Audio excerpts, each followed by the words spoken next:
Hello, Tom Pohl. Tell us about your hack of the week. So this week, we continue on with another client and another Active Directory certificate services misconfiguration. So we started out with a network where we were able to gain access to a low-level user account and username and password on the domain. And we decided we needed to escalate. And of course, as we always do, we find a way. And so we interrogated the Active Directory certificate services, which they had implemented. And we discovered it had a vulnerability we don't see very often, but when we do see it, it's pretty impactful.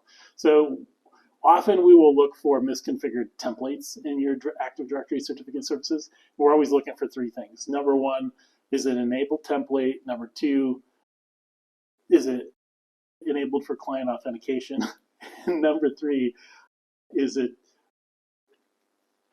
can you provide any level, any subject?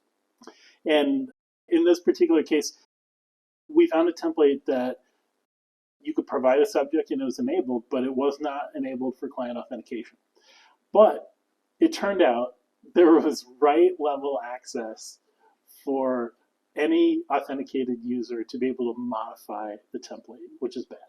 So what we did was we took the template and we went ahead, and since we had permission, we modified the template to allow any user or allow us to enable that client authentication. So then we could issue a certificate, and with that certificate, we were able to then impersonate an enterprise admin and then basically win the day and have access to all their infrastructure. Great. Well, what are the takeaways that we should all learn from this? So the takeaways is, to audit your Active Directory certificate services.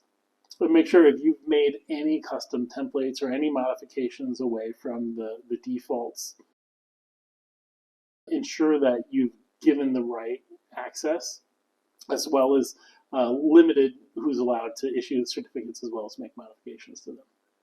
Great. Thanks so much, Tom and Ellie the Cat. Have a great day.